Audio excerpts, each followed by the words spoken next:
Hello dear learners.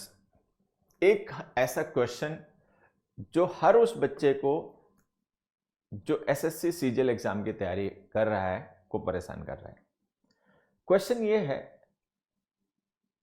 कि जो CGL tier 2 का नया पैटर्न है, इसके लिए इंग्लिश की तैयारी कैसे करें।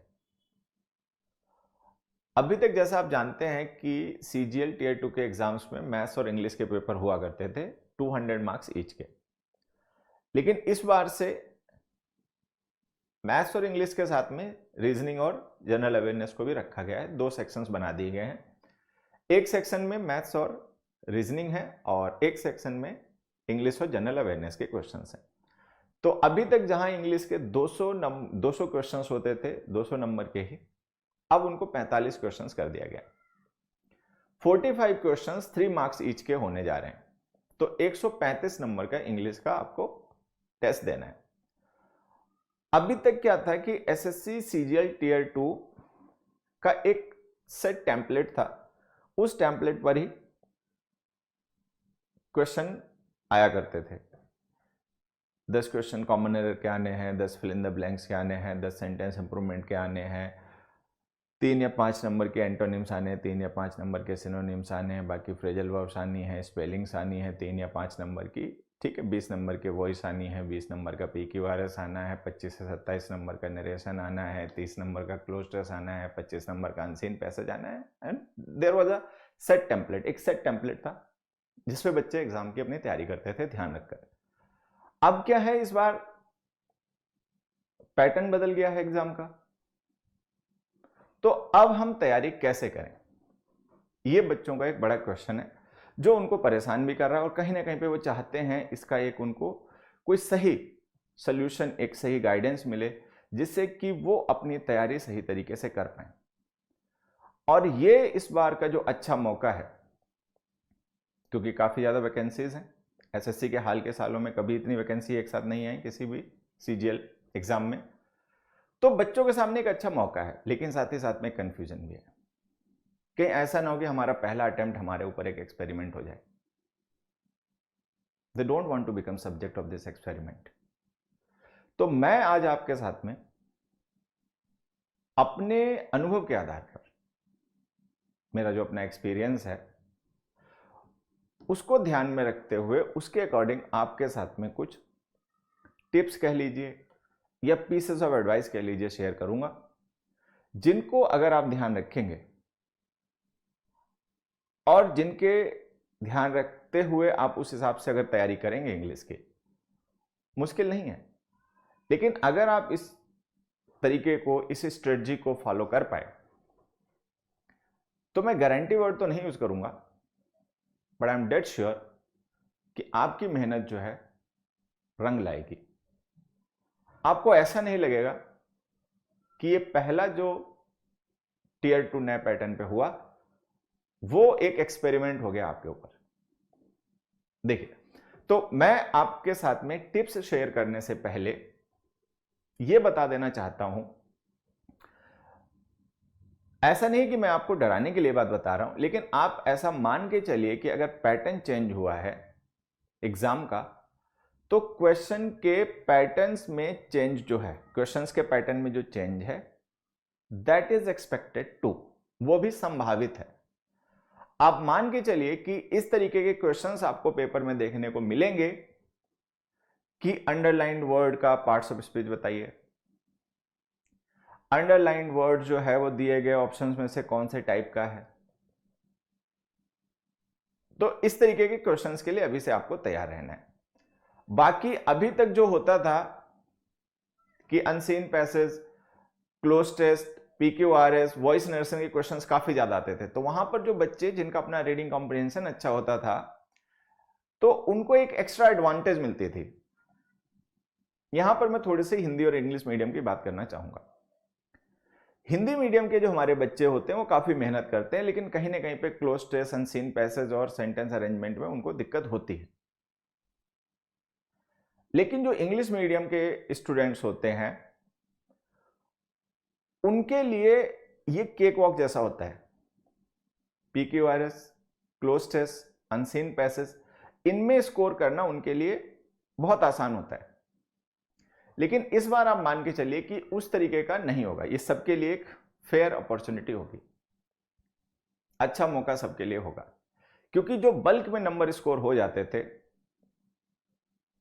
30 नंबर का क्लोज टेस्ट आता था, 25 नंबर का अनसीन पैसेज आता था, 20 नंबर के पीक्यूआरएस सेंटेंस अरेंजमेंट के क्वेश्चंस आते थे। तो ये आपका करीबन मतलब 30 एंड 20 50 प्लस 25 75, ये जो 75 मार्क्स जो होते हैं वो बच्चे बल्क में वहां पे स्कोर कर देते थे। लेकिन इस बार अब इतना तो जो मार्क्स हैं वो नहीं रखे जा सकते हैं रीडिंग कॉम्प्रिहेंशन सेक्शन के। तो इस बार आप ये मान के चलिए कि एक फेयर अपॉर्चुनिटी बच्चों को इंग्लिश के पेपर में कम से कम मिलेगी। जो एक एक्स्ट्रा बेनिफिट हो जाता था उधर बच्चों का, वो इस बार नहीं हो पाएगा। तो अगर पैटर्न में चेंज है एग्जाम के, तो क्वेश्चंस के पैटर्न में आप मान के चलिए कि आपको चेंज देखने को मिलेगा। इसके लिए आप पहले से मेंटली प्रिपेयर रहेंगे तो आपको एग्जाम वाले दिन शॉक नहीं लगेगा, अगर आप पहले से मेंटली प्रिपेयर्ड होंगे। अगर आप इसके लिए पहले से मेंटली प्रिपेयर्ड नहीं होंगे तो आपको शॉक लगेगा। शॉक में क्या होता है ये मुझे बताने की कोई जरूरत नहीं, आप सभी समझदार हैं, सबको पता है शॉक में क्या होता है। शॉक में हम होश खो देते हैं, शॉक में हमारा सही गलत का जो डिसीजन लेने की काबिलियत होती है वो बेकार हो जाती है, हम कंफ्यूज हो जाते हैं, गलतियां करते हैं। तो इसके लिए पहले से मेंटली प्रिपेयर रहिए कि पैटर्न चेंज का मतलब क्वेश्चंस के पैटर्न चेंज भी है। अब मैं आपको बताता हूं कि आप क्या करें ऐसा जिससे कि क्वेश्चन का पैटर्न अगर चेंज हो भी, जो कि होगा, अब मानिए ऐसा जरूर होगा, तो भी आपको कोई समस्या ना हो, आप इंग्लिश में अच्छा स्कोर करें, बेहतर स्कोर करें। तो इसके लिए कुछ टिप्स हैं जो मैं आपके साथ शेयर करता हूं, जिनका आप ध्यान रखिए।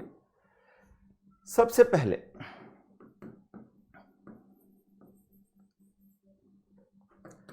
पहले सारे बच्चे ध्यान रखेंगे कि रीडिंग कॉम्प्रिहेंशन जो है ये गेम चेंजर बनेगा।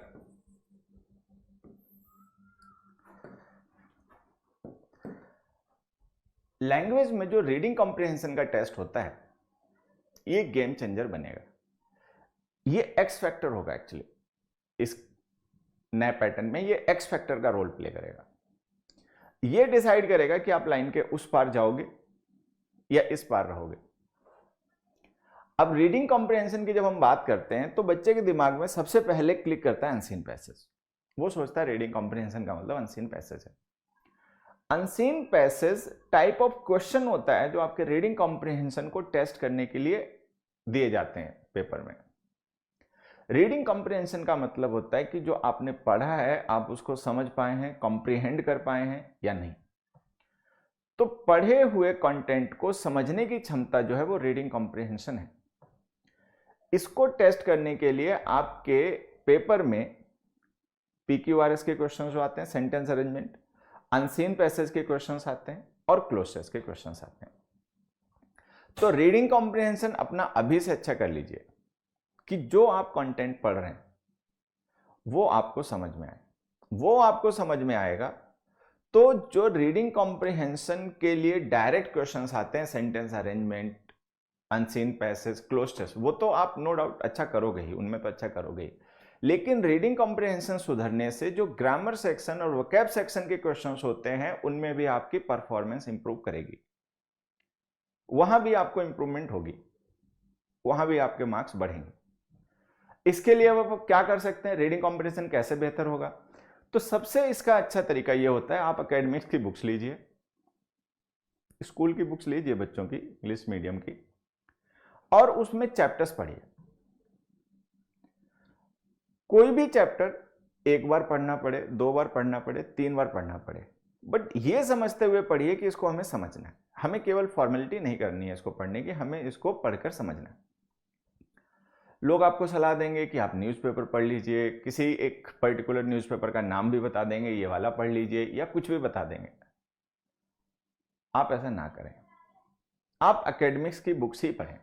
स्कूल की जो बुक्स होती हैं 7th 8th की 9th 10th की, आप उन बुक्स को लें, इंग्लिश की जो बुक्स होती हैं, और उनमें दिए गए पोएम्स को, उनमें दिए गए चैप्टर्स को पढ़ें समझते हुए। नहीं समझ में आए एक बार में, आप उसको दोबारा पढ़िए, तीसरी बार पढ़िए।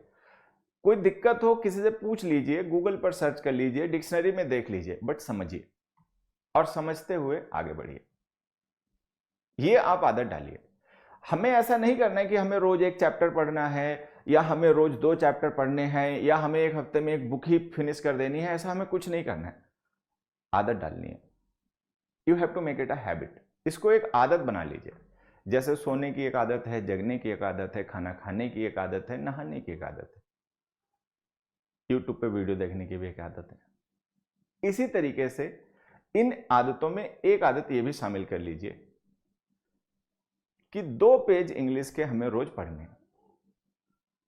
2 पेज में चैप्टर खत्म हो जाए तो माशाअल्लाह, नहीं खत्म हो जाए तो सुभान अल्लाह। खत्म हो गया तो ठीक है, नहीं खत्म हो गया तो ठीक है, लेकिन 2 पेज हमें रोज इंग्लिश के पढ़ने। 2 पेज पढ़ना तो मुश्किल भी नहीं है।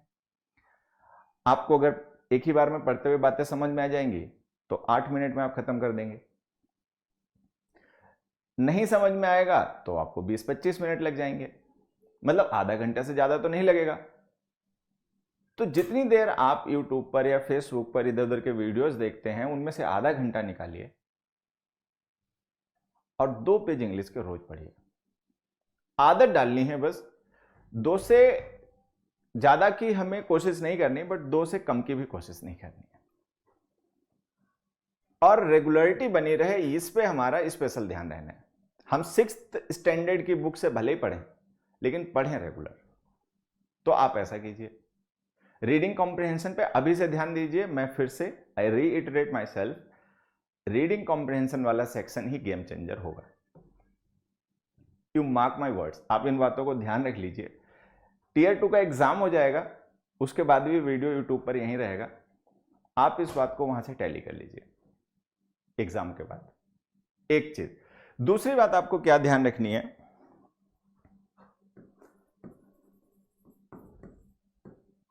Make notes of new and important words.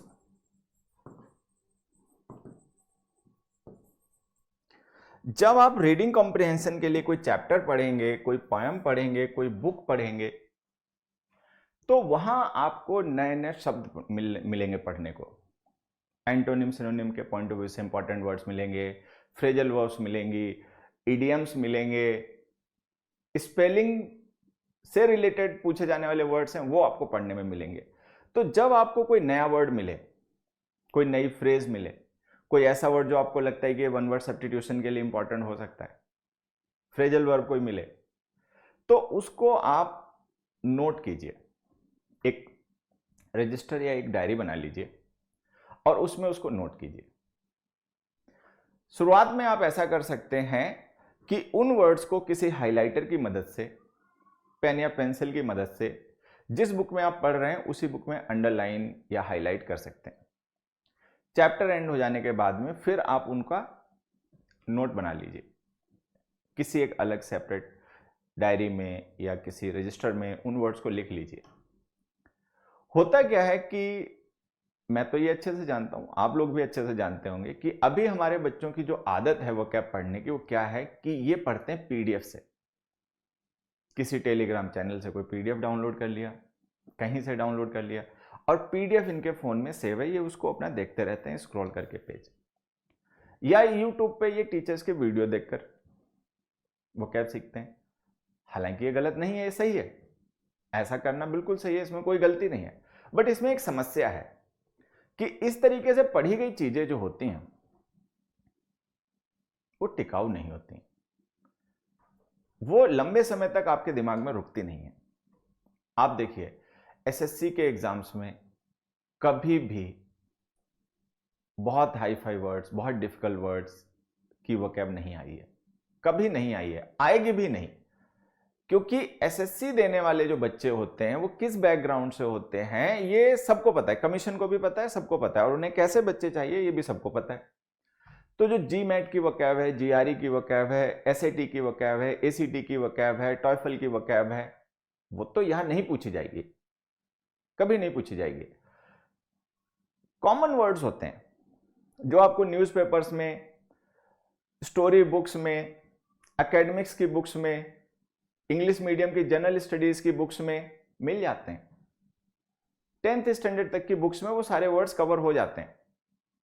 अच्छी बात है कि वो आपने कभी ना कभी पढ़े भी होते हैं, किसी वीडियो में किसी टीचर को वो वर्ड पढ़ाते हुए सुना होता है, किसी पीडीएफ में आपने वो वर्ड पढ़ा होता है, बट समस्या क्या, एग्जाम वाले दिन वो गलत होता है। अब वो क्यों गलत होता है? ऐसा तो नहीं है कि आपकी उस कंटेंट तक रीच नहीं है, आपको एक्सेस नहीं है उस कंटेंट तक जहां से ये पेपर में क्वेश्चन आते हैं, आपकी अभी एक्सेस नहीं है उस कंटेंट तक, ऐसा बिल्कुल नहीं है। वो कंटेंट आपके फोन में भरा पड़ा है, एक नहीं वैसे सैकड़ों पीडीएफ हैं जिनमें वो वर्ड्स लिखे पड़े हैं। समस्या है क्लैरिटी की, कि वो वर्ड्स आपकी मेमोरी में छपे नहीं है, वो पीडीएफ के अंदर है, आपके यादाश्त में नहीं है क्लियर वो। तभी उनसे रिलेटेड कंफ्यूजन, डाउट्स जो हैं वो जरूरत पड़ने पे आपको गड़बड़ करवा देते हैं। तो आप उन वर्ड्स को लिखने की आदत डालिए। सारे वर्ड्स नहीं लिखने, ऐसा नहीं कि मैंने कह दिया है कि जो भी आपको लगा आप सब एक तरफ से लिखना शुरू कर दीजिए। वो हमें पता होता है, हमें पता होता है कि हाँ ये वो वर्ड है जो हमारे दिमाग से निकल सकता है 2-4 दिनों में। हमें पता होता है कि ये वर्ड, इसको लेकर हम श्योर हैं, इसका हमें मीनिंग भी क्लियर है, इसका हमें यूज भी क्लियर है, ये गड़बड़ नहीं करेगा। हमें पता होता है, हमें पता होता है वो कौन सा वर्ड है जो हमारे दिमाग से 1 दिन बाद, 2 दिन बाद, 1 हफ्ते बाद या कभी ना कभी निकल जाएगा। आप उसी वर्ड को लिखिए, एक बार की वजह उसे 2 बार लिख लीजिए। थोड़ा सा मन ज्यादा करे तो उसका एंटोनिम सिनोनिम भी लिख लीजिए, मेहनत कीजिए। तो नोट बनाने की आदत जरूर डालिए। ग्रामर के कॉन्सेप्ट्स के, ग्रामर के क्वेश्चंस के एक बार में भले ही नोट्स मत बनाइए, वोकैब के नोट्स जरूर ही बनाइए, उसके बगैर काम नहीं चलेगा। तो ये आप कीजिए। The third thing that you have to do, detailed analysis of your mistakes.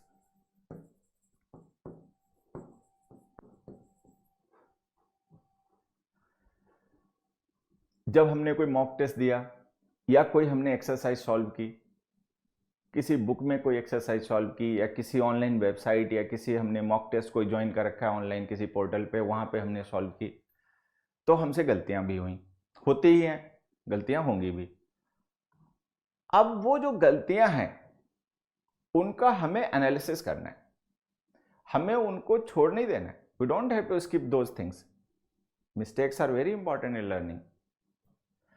Confusion, doubts, mistakes, ये लर्निंग में सबसे इंपॉर्टेंट चीजें हैं जिनसे बच्चे डरते हैं। यही वो स्कोप है जहां पर आपको मतलब ज्यादा फोकस करना है। तो जो आपकी मिस्टेक्स होती हैं, कुछ बच्चे क्या करते हैं, एक क्वेश्चन सॉल्व किया, उसका आंसर उनका सही हो गया, आगे चले गए खुशी खुशी, ठीक है, उनको ध्यान देना चाहिए। ठीक है, क्वेश्चन भले ही हमारा सही हो गया, भले ही हमें इससे एक नंबर मिल गया, बट हम इसके लिए सीखते नहीं है। लर्निंग का पर्पस क्वेश्चन को सॉल्व करना नहीं होता है, समझना होता है। वो जो एक ऑप्शन हमारा सही हो गया ठीक है, लेकिन अब हमें यह भी पता होना चाहिए कि वो 3 जो थे वो गलत क्यों थे।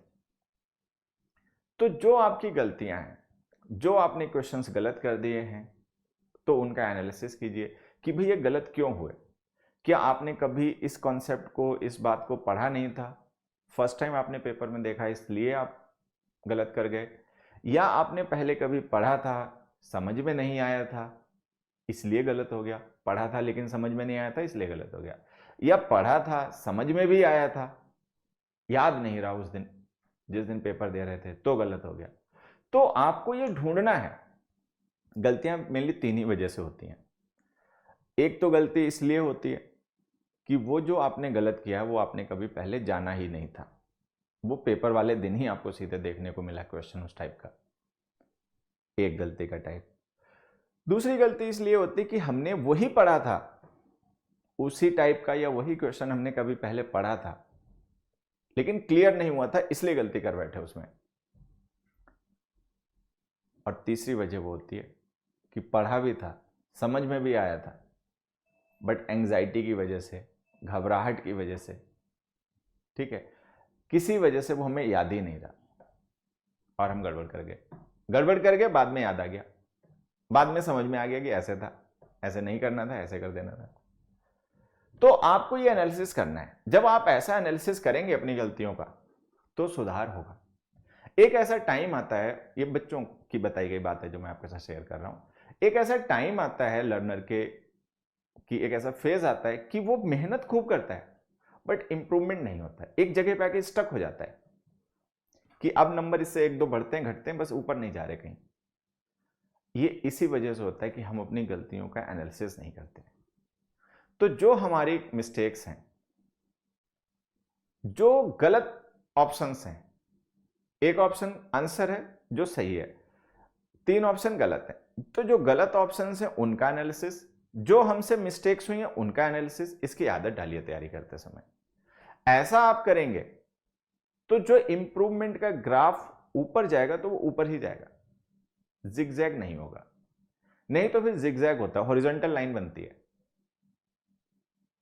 ठीक, तो ये तीसरा पॉइंट है जो आपको तैयारी करते समय स्पेशल ध्यान रखना है। Fourth point, practice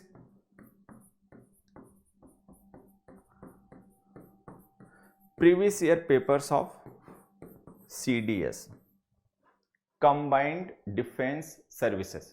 UPSC conduct करता है इस एग्जाम को, साल में 2 बार होता है। ठीक, आप तैयारी कर रहे हैं सीजीएल की, लेकिन मेरा सजेशन आपके लिए यह है कि आप सीडीएस के प्रीवियस ईयर के पेपर्स को प्रैक्टिस करें। सीजीएल के प्रीवियस ईयर के पेपर्स भूल जाइए, वो अब आपके लिए बहुत ज्यादा यूजफुल नहीं होने जा रहे हैं क्योंकि पैटर्न में बहुत ज्यादा चेंज हो गया है। तो आप उनकी प्रीवियस ईयर के पेपर की प्रैक्टिस ना करें, और ना एसएससी के जो बाकी एग्जाम्स हैं उनकी प्रैक्टिस करें। ऐसा भी नहीं हो कि सीजीएल में पैटर्न चेंज हो गया तो लाओ हम सीपीओ के टियर 2 के पेपर प्रैक्टिस कर लेते हैं, सीपीओ के लास्ट ईयर के पेपर सॉल्व कर लेते हैं, स्टेनो के कर लेते हैं, सीएचएसएल के कर लेते हैं। नहीं, वो छोड़ दो, वो भूल जाओ आप।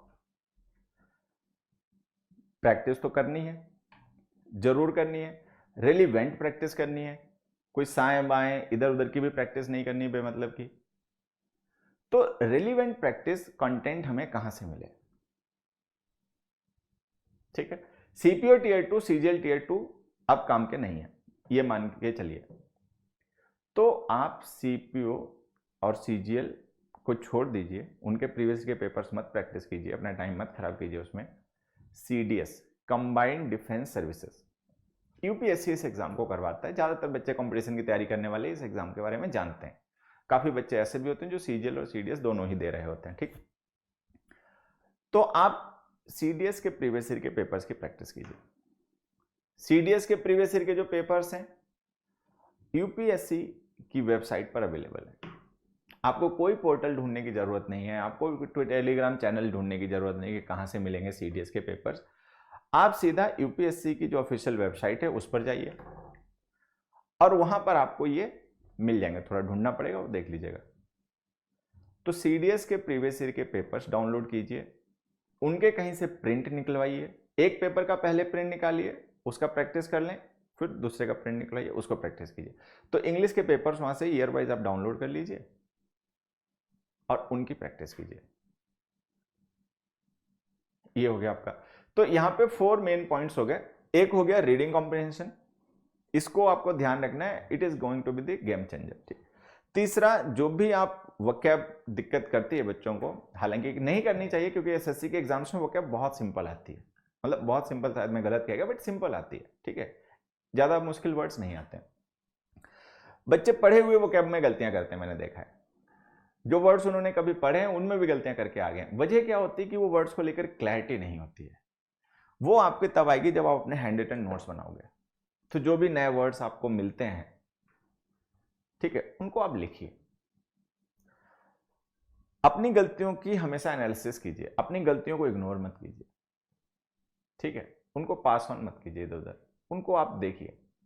ठीक है, गलतियां ही वो हैं जहां से हमें सीखना है, गलतियां सोर्स ऑफ लर्निंग होती हैं actually.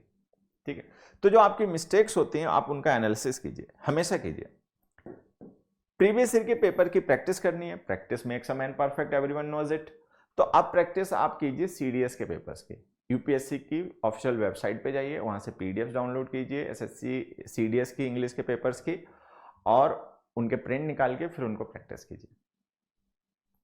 And the last point, अब लास्ट पॉइंट आपका,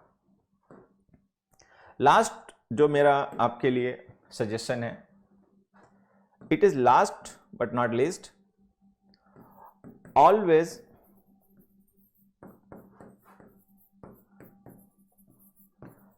keep looking for the scope for improvement.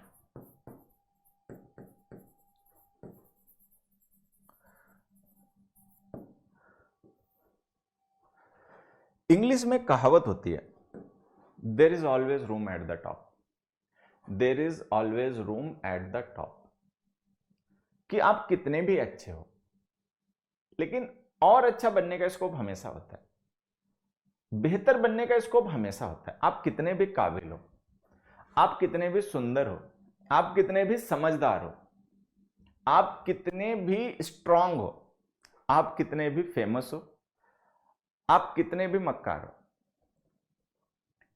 और ज्यादा का स्कोप हमेशा ही होता है। ठीक है, जितना आप हो उससे ज्यादा का स्कोप हमेशा होता ही होता है। तो ये हमेशा ध्यान रखना है। जो ट्रू लर्नर्स हैं वो इस बात को जानते हैं कि कुछ भी अल्टीमेट नहीं होता है।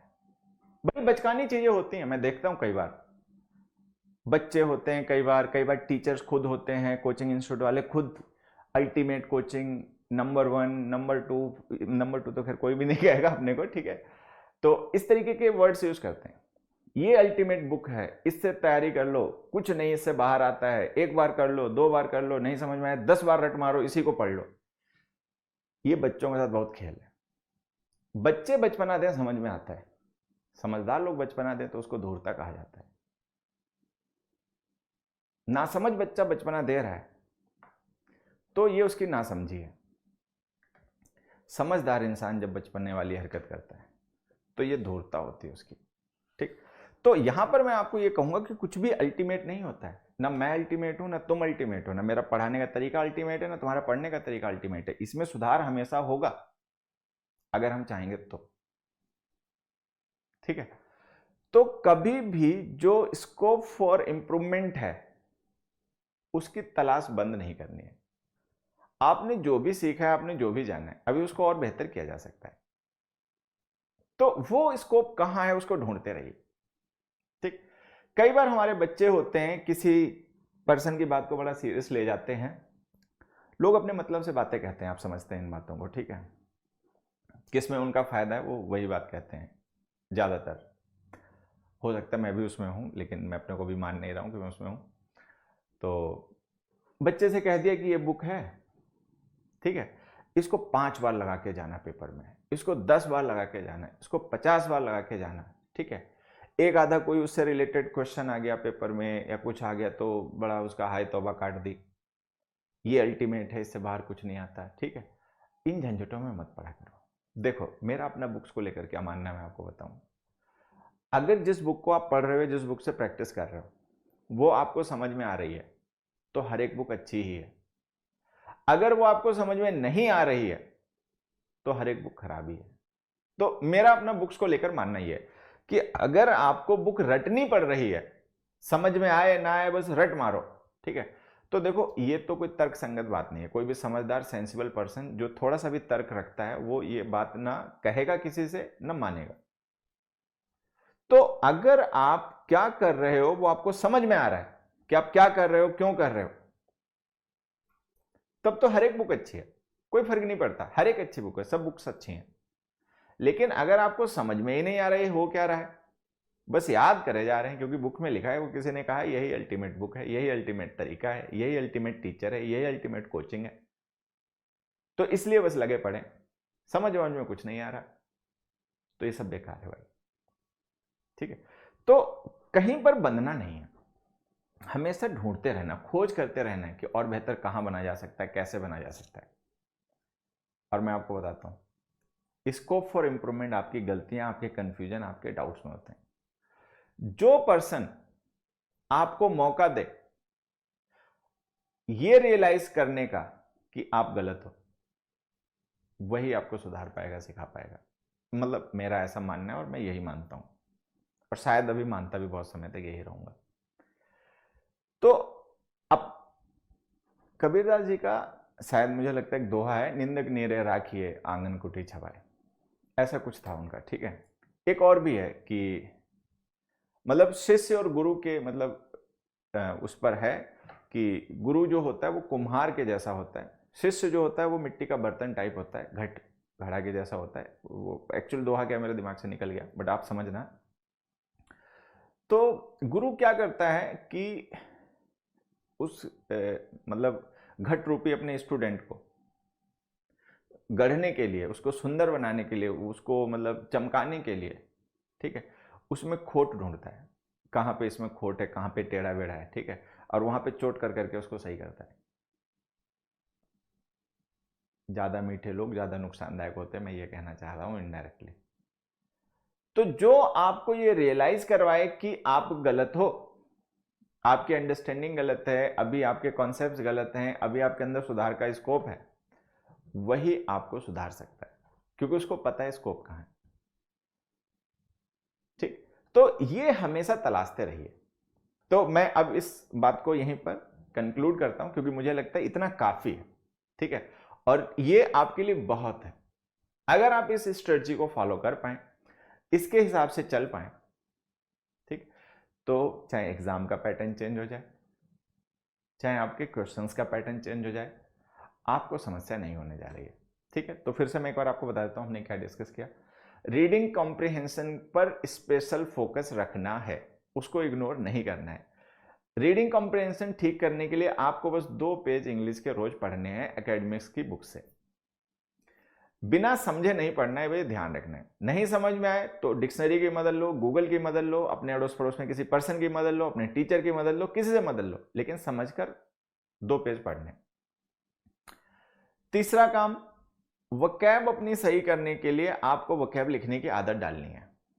जब आप रीडिंग कॉम्प्रिहेंशन के लिए कोई चैप्टर पढ़ रहे हैं तो उसमें जो भी आपको इंपॉर्टेंट वर्ड लगा कि वन वर्ड सब्स्टिट्यूशन या इडियम या एंटोनिम सिनोनिम या फ्रेजल वर्ब से रिलेटेड कोई वर्ड मिला और आपको ये लगा कि ये दिमाग से कभी ना कभी निकल जाएगा क्योंकि इसका मीनिंग आपको क्लियर नहीं है, इसको आपको नेट पर देखना पड़ा या डिक्शनरी में देखना पड़ा, तो उसको लिखो, उसके नोट्स बनाओ, अपनी गलतियों का डिटेल्ड एनालिसिस करो। जो सही हो गए उनकी खुशी मनाओ, जरूर मनाओ, ठीक है, हालांकि कोई जरूरी नहीं होता खुशी मनाना, लेकिन चलो मनाओ। लेकिन जो गलतियां हो गई ना उनको ज़्यादा ध्यान देना है। जो सही हो गया उसको तो क्या ध्यान देना है, लेकिन जो गलत हुआ उसको ध्यान देने की जरूरत है कि भाई ये गलत हमसे क्यों हुआ।